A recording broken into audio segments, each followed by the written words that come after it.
दोस्तों स्वागत है एक और नई PL SQL ट्यूटोरियल वीडियो में। इस वीडियो में हम सीखने वाले हैं cursor for loop in PL SQL। सो आइए आगे बढ़ते हैं इस वीडियो में और देखते हैं आज के लर्निंग टॉपिक जो कि हम इस वीडियो में कवर करने वाले हैं। जैसा कि आप देख सकते हो इस वीडियो में हम 4 टॉपिक कवर करने वाले हैं related to cursor for loop. इसमें सबसे पहला होगा आपका कर्सर फॉर लूप होता क्या है, कर्सर फॉर लूप का सिंटेक्स क्या होता है, advantages of cursor for loop क्या होता है और example of cursor for loop. So आइए बढ़ते हैं आगे इस वीडियो में और देखते हैं सबसे पहले कर्सर फॉर लूप होता क्या है। एक cursor for loop in PL SQL, एक cursor for loop in Oracle PL SQL indeed associate with an explicit cursor। Cursor for loop आपका क्या होता है, इंडीड एसोसिएट होता है एक्सप्लिसिट कर्सर के साथ। अगर आपको एक्सप्लिसिट कर्सर के बारे में नहीं पता है तो आप हमारी प्रीवियस वीडियो देख सकते हैं। उस वीडियो का लिंक मैं आई बटन में आपके साथ शेयर कर दूंगा और आप उस वीडियो को डिस्क्रिप्शन बॉक्स में उसका लिंक शेयर कर दूंगा जहां से आप उस वीडियो को देख सकते हैं। सो बढ़ते हैं आगे इस वीडियो में और डिस्कस करते हैं आगे कर्सर फॉर लूप के बारे में। So cursor for loop is a loop specially design to iterate over the record written by the cursor. Cursor के द्वारा जो भी रिकॉर्ड रिटर्न होते हैं उसके जो भी रिकॉर्ड आपके रिटर्न होते हैं उसको लूप उसको फैच करके और उसको प्रोसेस करके कर्सर फॉर लूप के हेल्प से आप उसको वन बाय वन उसके जो भी रिकॉर्ड्स होते हैं उनके आप एक्शन परफॉर्म कर सकते हो, DML एक्शन आप परफॉर्म कर सकते हो। ठीक है, जैसा कि आप यहाँ पे देख सकते हो, it simplify the process of फैचिंग record from a cursor and processing them one by one. ठीक है, ये सिंप्लीफाई कर देता है। सिंप्लीफाई क्यों कर देता है वो हम आगे देखेंगे जब हम इसके सिंटेक्स को और इसके एडवांटेज को पढ़ेंगे। ठीक है, तो सबसे पहले हम सिंटेक्स देख लेते हैं वीडियो में आगे बढ़ने से पहले। तो जैसे आप स्क्रीन पे देख सकते हैं सिंटेक्स काफी सिंपल है। 4 कीवर्ड आपको यूज करना है, देन इंडेक्स रिकॉर्ड। यहाँ पे आप अपने अकॉर्डिंग आप कोई भी आइडेंटिफिकेशन दे सकते हैं 4 का। ठीक है, देन आपका इन, देन आपका कर्सर नेम, देन आपको यूज करना है लूप कीवर्ड एंड जो भी आपकी प्रोसेस रिकॉर्ड स्टेटमेंट है, जो भी आप वैल्यू फैच करो उसके बेस पे जो भी आप एक्शन परफॉर्म करवाने वाले हो, DML ऑपरेशन परफॉर्म करवाने वाले हो, वो आप चेक कर सकते हो। देन आपका एंड लूप। ठीक है, तो ये हो गया आपका सिंटेक्स। अब हम बढ़ते हैं आगे इसके एडवांटेजेस पे। तो ये हम कर्सर फॉर लूप को हम क्यों यूज कर रहे हैं, क्योंकि हमारे पास बेसिकली हमने जो प्रीवियस वीडियोस में इतने सारे हमने कर्सर के बारे में पढ़ा है। ठीक है, cursor, explicit cursor, parameterise cursor, ये हमारे ऑलरेडी हैं। ठीक है, उसके एट्रीब्यूट्स को हमने पढ़ा है, तो हमें कर्सर फॉर लूप की क्या जरूरत है, तो इन्हीं चीजों को हम डिस्कस करेंगे इसके एडवांटेज में। तो जैसा कि आप लोगों को पता होगा कि unlike other type of loop which required manual handling. ठीक है, सो यहाँ पे आपको ध्यान रखना है कि मैनुअल हैंडलिंग को ये ओवरकम करता है। ठीक है, manual handling of cursor operation like opening cursor. जैसे कि आपने देखा होगा एक्सप्लिसिट कर्सर के अंदर जब हमने जो प्रीवियस एग्जांपल दिए थे, ठीक है, उसमें क्या होता था, आपको कर्सर को ओपन करना है। ठीक है, किस तरीके से जब भी आप कर्सर बनाते हो तो बेसिकली कर्सर को आपको फैच ओपन करना होता है, आपका कर्सर को फैच करना होता है, कर्सर को आपको क्लोज करना होता है। ठीक है, तो ये 3 मेथड होते हैं जो कि कर्सर पे बेसिकली अप्लाई होते हैं, बट इन चीजों को ओवरकम करता है कर्सर फॉर लूप। इसीलिए कर्सर फॉर लूप यूज होता है PL SQL प्रोग्राम के अंदर। ठीक है, तो manual handling of cursor operation like opening, फैचिंग and closing A cursor for loop automate this task. ठीक है, ऑटोमेट कर देता है फॉर लूप जब आप कर्सर के साथ फॉर लूप को यूज करते हो। It simplify the process by the combining cursor declaration, opening, फैचिंग and closing with the loop structure itself. ठीक है, सो ये हो गया आपका कर्सर फॉर लूप के बारे में। ठीक है, तो जैसे कि हमने प्रीवियस में पढ़ा है एक्सप्लिसिट कर्सर के अंदर कि हमें कर्सर को ओपन करना पड़ता है, फैच करना पड़ता है, क्लोज करना पड़ता है। अगर आप इनमें से कोई भी स्टेटमेंट नहीं करते तो आपको उसी के अकॉर्डिंग आपको कुछ सिस्टम आपको एरर शो करता है। ठीक है, तो इन चीजों को आपको ना करना पड़े तो उसकी जगह पे आप क्या यूज कर सकते हो, कर्सर फॉर लूप।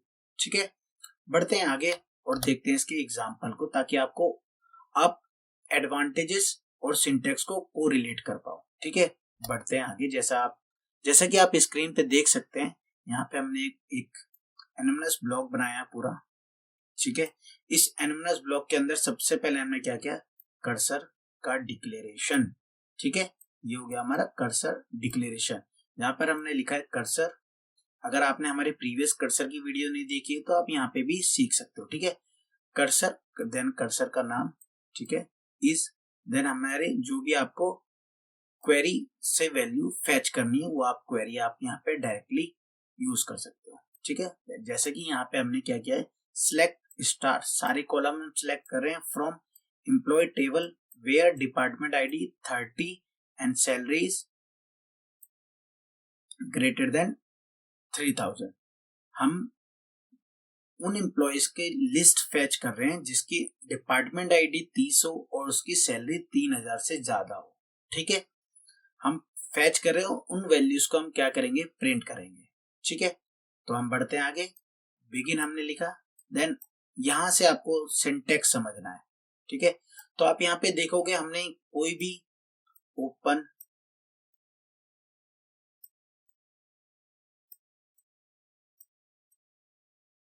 ठीक है, हमने कोई भी कर्सर ओपन नहीं किया। कर्सर से हम फैच के लिए हमने फैच कीवर्ड यूज नहीं किया, ठीक है। हमने कर्सर के लिए क्लोज नहीं किया है। तो आप यहाँ पे देख सकते हो कर्सर, फॉर लूप, इन तीनों चीजों को अपने ही सिंटेक्स के अंदर इन चीजों को हैंडल कर रहा है, ठीक है। किस तरीके से हैंडल कर रहा है ये देखना है, ठीक है। फॉर, देन जो हमने बताया था इंडेक्स रिकॉर्ड, तो यहाँ पे हमने क्या लिखा, फॉर पर्सन, ठीक है। इम्प्लिसिट रिकॉर्ड टाइप एक इंटरनली क्रिएट होता है, ठीक है। देन इन, देन आपका कर्सर का नेम, और देन आपको यूज करना है लूप, ठीक है। अब हमने क्या किया, dbms underscore output dot put line, ठीक है, और ब्रैकेट के हमने के अंदर क्या किया, हमने जो भी हमारे कर्सर से हमने इंफॉर्मेशन थी, इस कर्सर की जो भी इंफॉर्मेशन थे, हम इसकी हेल्प के थ्रू, ठीक है, पर्सन की हेल्प के थ्रू हम उस वैल्यूज को हम फैच करेंगे, ठीक है। तो ये आपको ध्यान रखना, आपको कर्सर से वैल्यू 1 बाई 1 इसके हेल्प से, ठीक है, जो मैंने बताया ना आपको इम्प्लिसिट रिकॉर्ड टाइप, ठीक है, जो वेरिएबल बना, जो इंडेक्स बना, उसकी हेल्प से आपको वैल्यूज फैच करनी है, ठीक है। तो name equal to person dot first name, ठीक है, पर्सन आपका ये हो गया index record, dot first name आपका टेबल का कॉलम नेम, ठीक है। देन आपने कंकनेट किया, देन हम सैलरी को प्रिंट कर रहे हैं, person dot salary, same as job ID, person dot job ID, और देन हमने क्लोज किया एंड लूप को, ठीक है। तो आई होप आपको ये एग्जांपल समझ में आया होगा। अब हम बढ़ते हैं आगे एसक्यूएल डेवलपर की तरफ और देखते हैं इस प्रोग्राम को रन करके और इसके आउटपुट को, ठीक है, और डिफरेंट डिफरेंट एग्जांपल हम इस वीडियो के अंदर सीखने वाले हैं।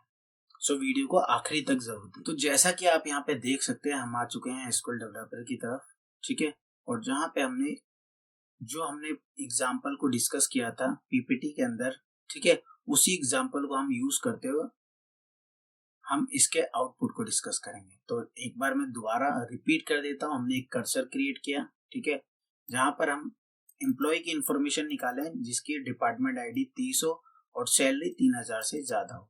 देन हमने यूज किया कर्सर फॉर लूप, ठीक है। कर्सर फॉर लूप क्यों बोलते हैं, हमने फॉर लूप यूज किया, ठीक है। ये सेम आपका फॉर लूप की तरह है, अगर आपने फॉर लूप जानते हो तो सेम फॉर लूप की तरह है, पर इसके अंदर क्या होता है, इसके अंदर आपका स्टार्टिंग और एंडिंग पॉइंट नहीं होता है, ठीक है। आप उसकी जगह आप क्या यूज करते हो, आप सीधे कर्सर का नाम यूज करते हो, ठीक है। तो जैसा आप यहाँ पे देख सकते हो फोर, देन आपका फोर का नेम जो भी आपका इंडेक्स रिकॉर्ड है, ठीक है, उसका आपने नेम एक डिफाइन किया, ठीक है, जो भी एक रिकॉर्ड डेटा टाइप आपका क्रिएट हो रहा है, ठीक है। देन आपने इन यूज किया, देन आपने कर्सर का नेम यूज किया, देन आपने यूज किया लूप, और then dbms underscore output dot put line की हेल्प से आप वैल्यूज को आप यहाँ पे प्रिंट कर रहे हो, और देन आपने and loop.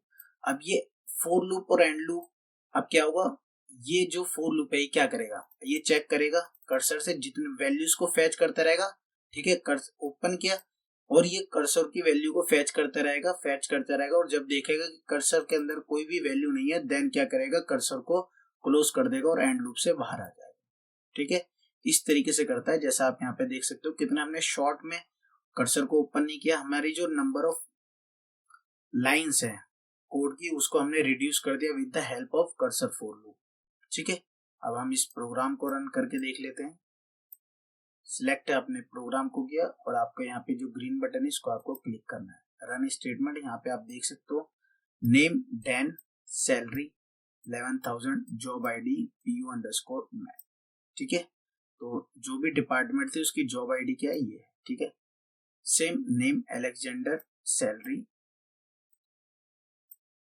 3,100, then job ID PU clerk. ठीक है, सो ये हो गया हमारा पहला एग्जांपल कर्सर फॉर लूप का। बढ़ते हैं आगे। सो क्वेश्चन आ सकता है कि क्या हम कर्सर फॉर लूप को पैरामीटराइज कर्सर के साथ यूज कर सकते हैं? बिल्कुल यूज कर सकते हैं। तो हम नेक्स्ट एग्जांपल को देख लेते हैं। ठीक है, तो ये हमारा है कर्सर पैरामीटराइज का। ठीक है, तो अगर आपने कर्सर पैरामीटराइज की भी वीडियो नहीं देखी है, ठीक है, पैरामीटराइज कर्सर की, तो आप वो भी देख सकते हो। हमारे पिल्स सिक्वल की जो प्लेलिस्ट है उसके अंदर आपको मिल जाएगा, और उस वीडियो का लिंक मैं आई बटन में और डिस्क्रिप्शन में उस वीडियो का भी लिंक आपके साथ शेयर कर दूंगा। ठीक है, आप वहां से जाके इसको देख सकते हैं, कर्सर पैरामीटराइज कर्सर को। ठीक है, सो आइए डिस्कस कर लेते हैं। सबसे पहले हमने कर्सर डिक्लेयर किया। ठीक है, नेम दिया हमने C1, और इसके अंदर हमने एक पैरामीटर दिए हैं 2। ठीक है, पहला पैरामीटर है P_department।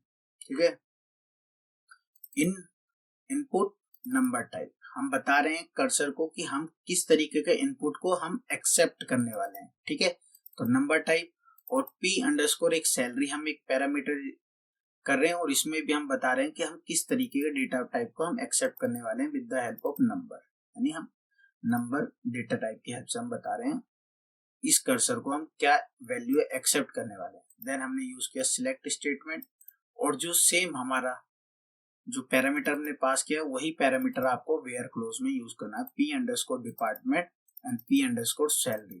ठीक है, अब आपने ये यूज कर लिया। अब हम यहाँ पे क्या करने वाले हैं, हम यहाँ पे लिखेंगे 4 पर्सन इन C1। तो सबसे पहले हमने पैरामीटराइज कर्सर दिया था। इसके अंदर सबसे पहले जो हमारा पैरामीटर था वो क्या था, डिपार्टमेंट। तो हमने डिपार्टमेंट पास किया 30, और देन हमारा सेकंड था सैलरी हमने पास किया 3,000, और सेम हमारा एग्जाम्पल वही बन गया। ठीक है, जहां पर हम पैरामीटर की हेल्प से अब यहाँ पे क्या कर सकते हो आप।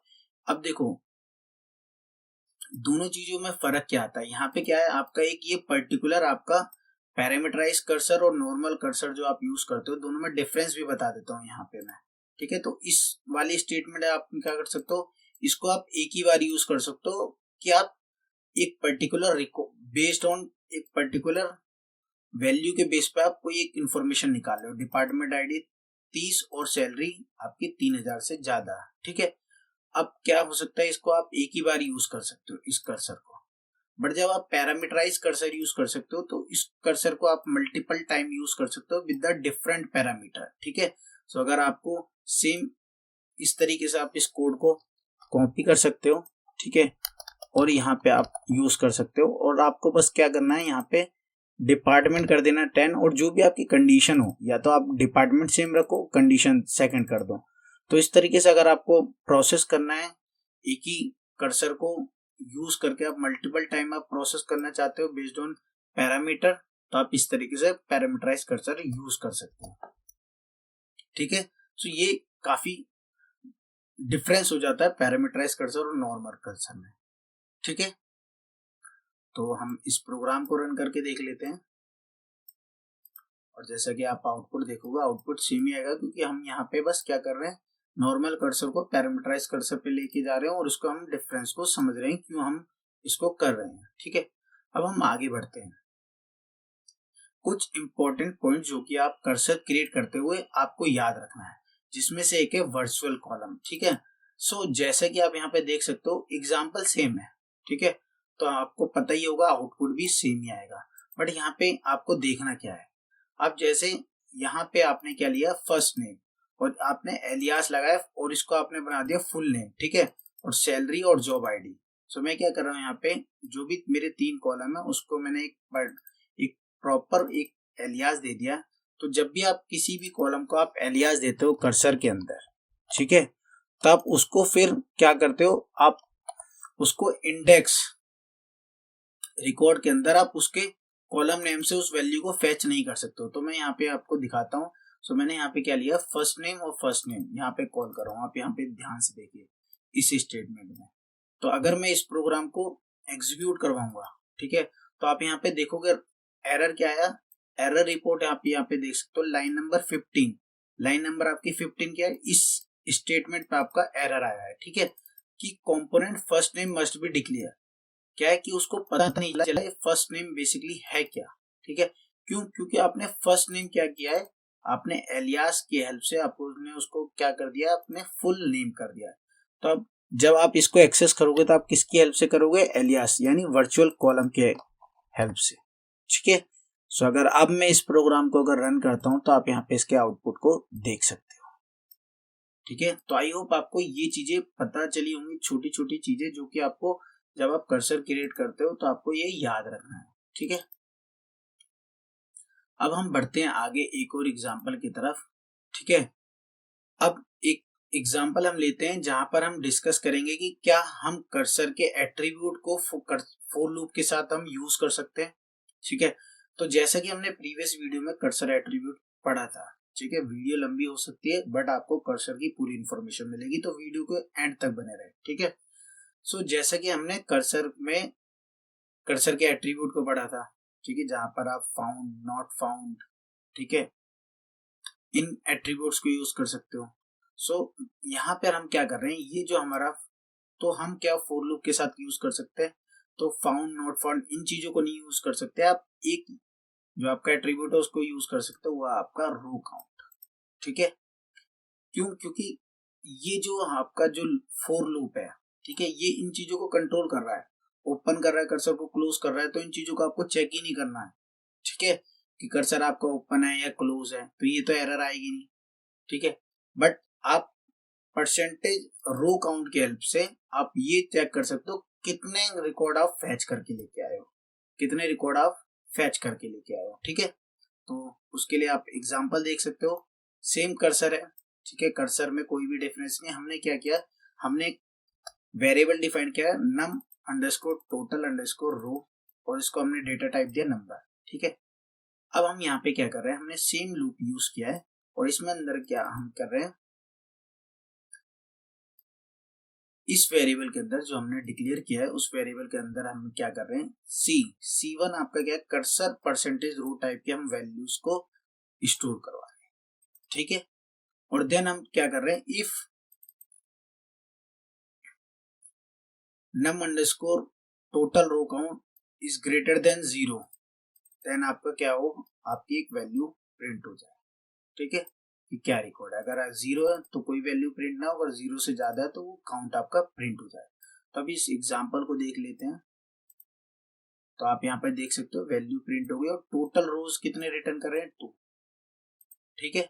हम इस स्टेटमेंट को लूप के अंदर कर लेते हैं, बट वो क्या होता है, मल्टीपल टाइम आपका प्रिंट हो जाता है ये मैसेज। बट हमें क्या चाहिए, हमें लास्ट में करना है, तो हमने इस वेरिएबल को इस तरीके से यूज कर लिया, ठीक है।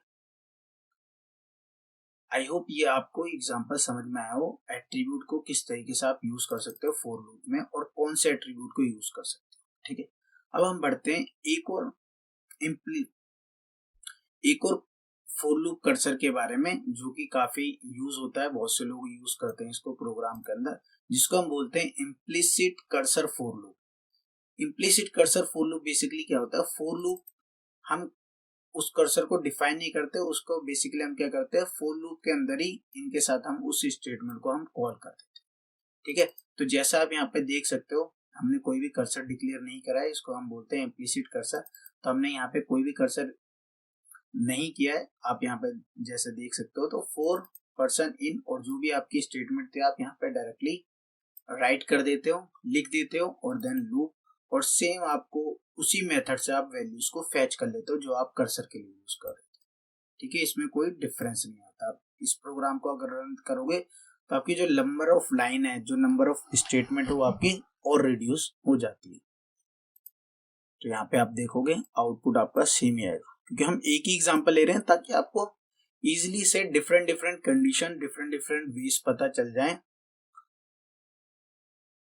करने के तरीके आपको पता चल सके, किस तरीके से आप कर्सर फॉर लूप को लिख सकते हो, कर्सर फॉर लूप को स्टेटमेंट के अंदर किस तरीके से लिख सकते हो। तो यहाँ पे हम इम्प्लिसिट कर्सर फॉर लूप क्यों बोल रहे हैं, तो जैसे आप यहाँ पे देखोगे नॉर्मल फॉर लूप क्या होता है, नॉर्मल फॉर लूप में आप स्टार्टिंग पॉइंट और एंड पॉइंट डिक्लेयर करते हो। यहाँ पे आप नहीं कर रहे हो, यहाँ पे क्या करो, कर्सर की जगह आप कर्सर को पूरा जो इम्प्लिसिट कर्सर हम बोलते हैं इस सिलेक्ट स्टेटमेंट को, उसको आप डायरेक्टली यहाँ पे यूज कर रहे हो, ठीक है।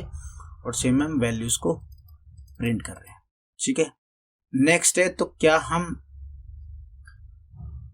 इम्प्लिसिट कर्सर फुल लूप के अंदर हम एट्रीब्यूट को यूज कर सकते हैं? तो उसका आंसर है नहीं, आप यूज नहीं कर सकते हो। बट सेकेंडरीज वे है, आप उसकी हेल्प से इनके रोज को चेक कर सकते हो, ठीक है। किस तरीके से, आप यहाँ पे देख सकते हो, हमने एक वेरिएबल डिफाइन करा नंबर, इसकी हमने वैल्यू असाइन करी 0, ठीक है।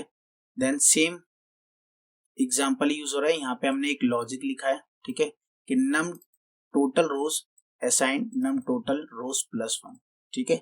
ये वैल्यू हमारा इंक्रीमेंट करता रहेगा जब जब ये लूप बढ़ता रहेगा, और लास्ट में हम क्या करेंगे, इसके इस जो वेरिएबल के अंदर वैल्यू आएगी उसको हम कर देंगे प्रिंट, ठीक है। यहाँ पे आप देख सकते हो सेम टोटल रोज रिटर्न 2, तो सेम हो गया आपका कर्सर की तरह। आप इस एट्रीब्यूट को यूज करते हो, इस मेथड को यूज कर सकते हो। आप ये नहीं कह सकते हो कि इम्प्लिसिट कर्सर फुल लूप के अंदर आप एट्रीब्यूट्स को यूज कर सकते हो, ठीक है। तो आई होप आपको ये वीडियो पसंद आएगी। अगर आपको ये वीडियो पसंद आती है, अगर आप इस वीडियो से कुछ सीखते हैं, तो आप इस वीडियो को लाइक कर सकते हैं, चैनल को सब्सक्राइब कर सकते हो, और अपने जो भी कमेंट्स, जो भी आप फीडबैक शेयर करना चाहते हो, वो आप हमें कमेंट सेक्शन में शेयर कर सकते हैं। सो मिलते हैं नेक्स्ट वीडियो में, तब तक के लिए बाय।